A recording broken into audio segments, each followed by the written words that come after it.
Yo, monkey spankers. What the fuck is up? Uh, well, you're looking at a really good AK-47 from what I can see, from what I've done research on and all that shit. First thing, I gotta thank a couple people because I always fucking forget people. It's not right. First of all, thanks for subscribing. That's for everybody. And before I talk about this beautiful AK here, it is an arsenal. Before I talk about this, I want to thank Z-Boy CO. I want to thank TMH on Fire. I'll put their bubbles up. And I want to thank another good channel, very good channel. It's up and coming, and he's a good friend of mine. Is the 45 Reason. Check his channel out. I'll put a bubble up for him. But Z-Boy and TMH on Fire and Paul from Humans for Targets 2 gave me a lot of advice on the arsenal. They're very pricey. How did I get it? Well, I'd rather not say. Someone helped me get it. Okay. I really didn't pay for it all by myself, and I'll tell you about that later. I don't know why people want to know. They always want to know how much money I spent. Is that important? No one else. You know, I watch other guys do gun channels, and they never mention. Most of them never mention how much they paid for it. They don't even bring it up. But I will tell you how much they cost. It doesn't mean that's what I paid for it. That's my Glock cup. I got that at a gun show. There it is. Very cool. Goes with it. Looks very tactical. This is another color to use when you're doing your videos. It's OD green. I'm just finding this out. It's a really good color to video black guns. It doesn't make the gun look too black. Even blue, the gun looks a little black, so the green helps. The OD green, the Army color green. Plus it looks cool as shit. Another guy I want to thank before I even get started is Tex Grebner Outdoors. He's a ball buster, but you know, he's kind of, you know, he's like a friend now, so I don't care if he busts my balls, as long as it's in good taste and he's not, you know, trying to make me look like a fucking retard. It's fine. You know, I think we misunderstood each other, but it's cool. I don't care if people bust my balls. I think it's fun. If you're a friend of mine, that's as fun as it gets. I love that stuff. Ask Mike, ask Bill, ask any of them guys. Okay. Ask Gargor. He's another good friend of mine. But I want to thank Tex Grebner, which I'll put his bubble up too. Man, I got a lot of bubbles to put up, and I hope I remember everybody, for sending me this very important Second Amendment sticker. And from what I've read and from what I've heard on YouTube, what it means is, it's a number 2. It has 2 stripes going down it. Now the 2 silver stripes are supposed to represent gun owners, like we're guarding the Second Amendment. The dark black on the outside of the second stripes are supposed to be the gun grabbers. You know, the faggot assholes. The guys that look like, this is what they look like. They have flip-flops. They wear visors. They have a polo shirt on, okay, with khaki shorts, a backpack, and a minivan. These are the guys I'm talking about. These are the guys that hate guns. They don't think we should have them. We don't, and it's horrible that we own guns. So, and of course, tons of women, because they're fucking retarded. Anyway, there are some chicks out there that have common sense, like my wife, Original Metal Chick, and Ninja Girl, and Goth with Wings. These are really cool chicks. But other than that, women are just, when it comes to guns, they're crazy. They listen to the media. They're as Original Metal Chick would say, sheeple. They do everything the television says they believe. You know, same with the pit bull problem. Everything television. Let's not get off subject. This is a very very important sticker to put on your car. I agree with TMH on Fire. This would be great to put right above your inspection sticker. I wouldn't put it on your bumper. You want people to see it. Put it on your, if you have a pickup truck, put it on your back window behind your head, like it's back there, or put it above your inspection sticker. I'm not going to. I have one. I'm going to have to buy another one. I like to put one on my truck and one here, but this is such an important sticker. I am not going to peel it off and stick it anywhere. I'm just going to put it down so where people can see it on my table, because if I move or something, you know, then it'll get fucked up, or I don't know. I just don't know where I'm going to stick it yet. But that's what it says. So let's go over it one more time, because I like to repeat myself. The outside black of the sticker, which is here and here, are the gun grabbers. The two silver bars that's us. We're the gun owners, and the number 2 is the Second Amendment. We are guarding the Second Amendment. That's what the sticker means. It's very cool. I like it. Really sweet looking. I think they should make them in circles and smaller, you know, so you can stick it on your gun. How cool would that be? Like little miniature ones.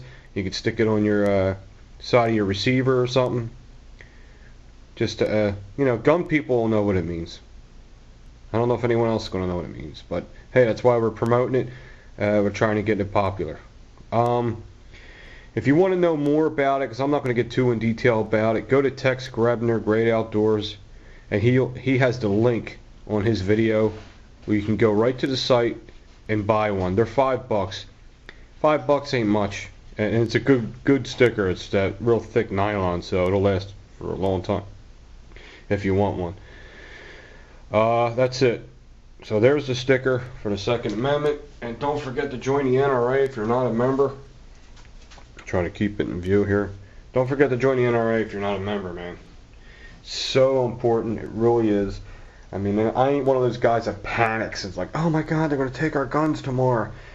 No, that's not going to happen, but it's possible. So as long as it's possible, it's scary. Okay, so we need NRA members. There's only 4 million. There's 80 million gun owners, and there's only 4 million NRA members. That's a fucking disgrace. And in defense to that, there's also the GOA. So I don't know how many members they got, but I'm sure it don't calculate to 80 million altogether with the NRA and the GOA. I'm sure it's not even close, because people are lazy. So if you want to keep your guns, you got to join the NRA. Just get the $10 a year membership. It's nothing. Get it. Everyone in this house is an NRA member. Everybody, whether they have a gun or not. It's just not just for guns. It's just to protect the Bill of Rights. Thank you. I'm not going to get on a soapbox about that. Wow, this is going to be a long video. No, I still didn't get Fruit Loops yet. I'm working on it. Let's talk about what's on the table. That is an HK USP. We're going to be going to the range with that soon. And I think since it's a very tactical moment we're having, I put the HK on the table. I think it looks cool next to the AK Arsenal. That's a SGL 20. Okay, that Arsenal right there. The SGL 20, it's brand new. Okay, but the SGL now they're called SGL 21, and the only difference is the SGL 20 they milled off the right here on this part. They milled off the edge to put a grenade launcher on there. It's smooth. Now the SGL 21 will have maybe a 1/16 sticking out, so you can attach it. That's it. That's the only difference. There's nothing else. Okay. That's the difference between the 20 and the 21. So this is SGL 20, and I'm going to give you my opinion on it. Here it is. All right. First impressions. Very nice. Feels great in my hands. Ooh, that's kind of sexy. Talking about something else now. Very nice. Feels great in my hands. It's very solid feeling rifle, from what I can see right now. The quality is probably as high as an it's probably as high as it can be with a stamped receiver AK. Okay, That's how I feel about it. It's phenomenal. Here we go with the fit and finish again. This is my thing. This is what gets me. Okay, the fit and finish I think is very, very good.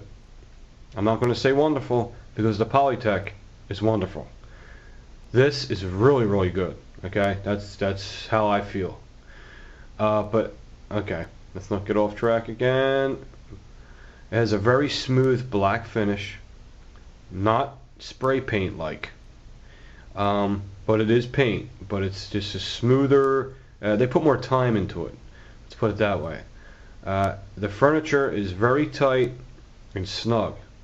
Thank God for that, because I hate AKs that have wobbly furniture. And there's a trick you can do, which I'm going to let you in on, if you don't know how to do it, to make your AK furniture tight. It's very simple.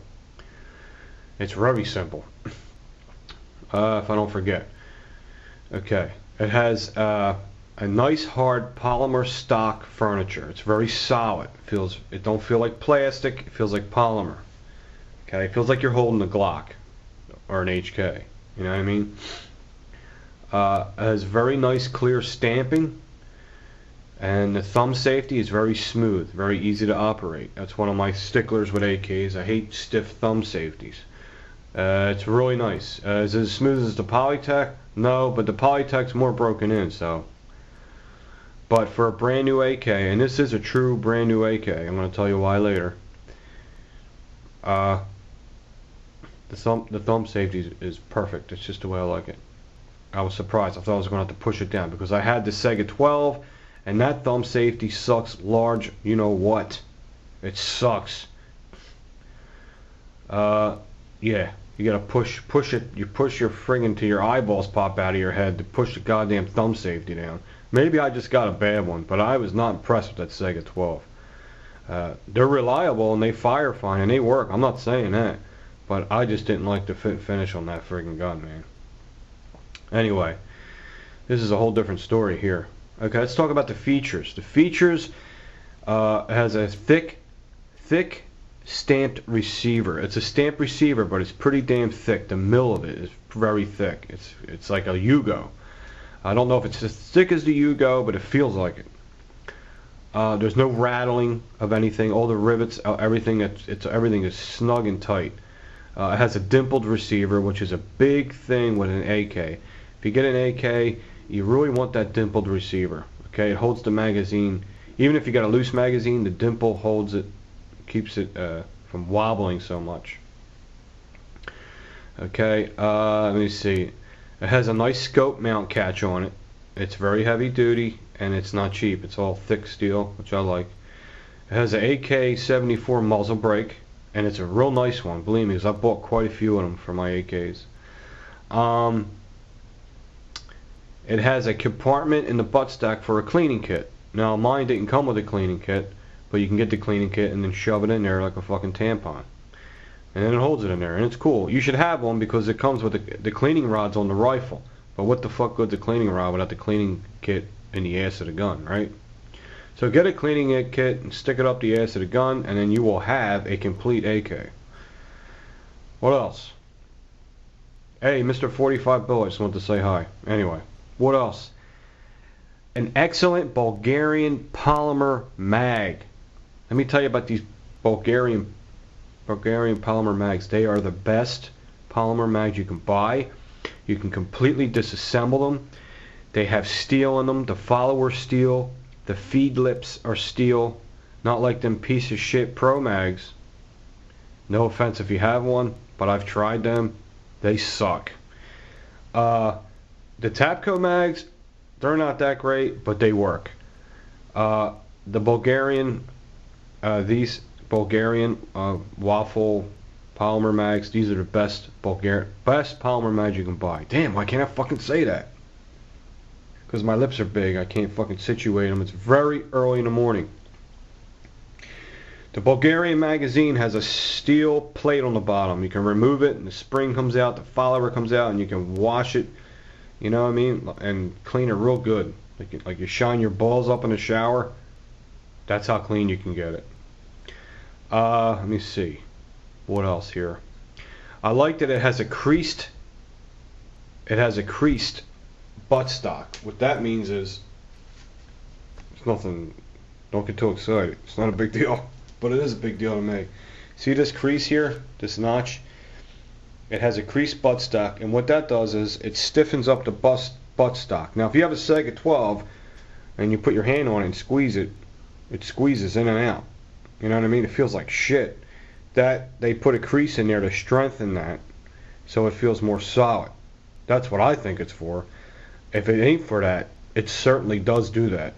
Just in case there's a know-it out there and says, tell me what that's for. Because you always got them. Because, hey. You know me, I love arguing with people. I hate it. Alright. Most importantly, which I don't think it ain't that important to me, but a lot of guys are always asking about it. Most importantly, to most people, it has a chrome line barrel. All arsenals have chrome line barrels. And what's good about the chrome line barrels is if you like to shoot corrosive ammunition, it won't corrode.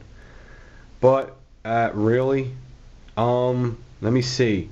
That's the only thing that's chrome line though. That corrosiveness gets all through the gun. It gets in the gas tube, you know, it gets inside the receiver, it gets all over the place. It don't just get through the barrel, it gets in the muzzle brake. So how about this? Just don't shoot corrosive ammunition. Or if you shoot corrosive ammunition, you want a can of this. This is specially for corrosive ammunition. It's Ballistol. I send only my good friends this because I had a couple cans, and it'll tell you right on the back. It's designed for corrosive ammunition, and for regular ammunition, it works even better. This stuff's the shit. Ballistol. Yep, I will always promote Ballistol because I believe in it. This stuff's awesome. Where am I? Okay, so we know it's got a chrome line barrel, and my Yugo does not. But in defense to that, what I hear from gun shooters, from AK shooters, like heavy duty AK shooters, the non-chrome line barrels are more accurate. Makes sense. But what would I rather have? I'd rather have a chrome line barrel. I'd rather have a chrome line barrel. But it's not an issue, is what I'm saying. It's no big deal. It's not a deal breaker. There you go. Alright, what else does it have? It's got a cleaning rod right here under the barrel. Slides in under the furniture. It's nice. Probably won't use it. You'll use your cleaning kit. Unless you're out in the field like fucking Rambo or something. It has a 1,000-yard leaf sight on it. I call them leaf sights because they go up and down like a grenade leaf sight. So that's pretty cool. And you can see the numbers on it real well. They're all filled in with white ink or white, which a lot of your AKs don't even have that. You usually have to upgrade to get one of them kind that look like that. Where am I at? It is 922R compliant. 922R compliant. That means it has enough American parts on it to be legal. It is a Russian rifle, the receiver. It's a Sega. Some guys say Saga. Looks like Sega to me, guys. It's a Sega receiver. But the stock, the furniture, I think the pistol grip is US made, and that makes it 922 compliant. And there's probably other US tweaks in there to make it 920. 922 compliant is a law. If you have a gun that is from a foreign country, and I guess if it's pure foreign, it has to have so many American parts on it to make it legal, which to me is very fucking stupid. Whatever. Nothing's fucking made here anyway. What's made here? Oh, that's stock. That's right. Sorry. Anyway. So if you're concerned about that, that's not even an issue. Arsenal, they don't fuck around. They took care of everything. Okay? The effective range distance with these particular AKs is up to 500 yards. You know, I don't know where they range out. You know, they think they range out around probably 800 yards. I might be wrong. It might be further. But that's pretty good, man. You know what I mean? Its effectiveness up to 500 yards. That's pretty fucking good for an AK. All the parts are marked with the same number, which is a beautiful thing. That means most AKs you buy other than Arsenal, like the Yugos, the Wasser 10s. I hate this. I'm not putting Yugo down because it's one of my favorite AKs. Believe me, that if you don't have the money for this one, get the Yugo. I'm not letting go of that. That thing's awesome. It has a thicker barrel too. Yeah. Where was I? Oh, most of these AKs are made with used parts. You know, they just slap them together, and they're all the parts are refurbished from other rifles, and they just put it together, which is fine because it's an AK and it's a simple design and they work. But the Arsenal is a true brand new AK-47. All the parts are brand new. There's no reconditioned parts in an AK-47 in the Arsenal AK-47 rifles. They're brand new. They're like, you know, they're new. Okay, my Yugo is new, but it's not. Your Wasser 10 is new, but really it's not. It's been refinished. Okay, so like what we're saying is this number on this is 55 or whatever. So that number is on the bolt, it's on the charging handle, it's on the receiver. Just, you know, it's on everything. Just to let you know, all the parts are the same, and all the parts are brand new. Okay. That's the difference between Arsenal and everyone else. You got it. You haven't actually have a new rifle. Okay. I don't know if I said that clearly, because I'm getting dizzy again. The action feels very nice, and it feels nice. You can tell the bolt carrier and the piston where they join is very true and straight, because that's where the Wassers get fucked up. They're not real straight, so it's hard when you pull the charging handle back. It don't come back very smooth, but it's not a dead. Them guns work. But if you're an AK buff, you want some good quality. You want an Arsenal, you want a Polytech, you know what I mean. You want a Yugo. What am I doing? Very smooth when pulling the charging handle. I already covered that. The trigger feels good. Has a nice clean break. There's a little bit of too much travel in it for me. I don't know if I can fix that. I don't think that trigger there is a Tapco. I think I don't know, maybe the SGL-21, maybe that's another difference. They have a Tapco trigger, because I looked on that and it's not a Tapco trigger. If it is, correct me, but from what I can see on that, there's no Tapco marking on that trigger. But it's a nice trigger. It travels a lot though before it makes the break, so I'll have to get used to that. The magazine fits awesome. There is no magazine wobble. It fits very tight, and that's a big thing with me. I can't stand AKs that have magazine wobble. And sadly to say, my Polytech does have it, but that's just how it was back then. The rifle disassembles beautifully, and it disassembles and reassembles very nice. So that tells me it's fitted nice. Like I said before, if it comes apart easy and goes back together easy, it's machined very well. All the parts are high quality, and the sizes and tolerances are dead on. That's the way it should be. Okay? And that's it. That's all I can say about this Arsenal. It's a SGL-20.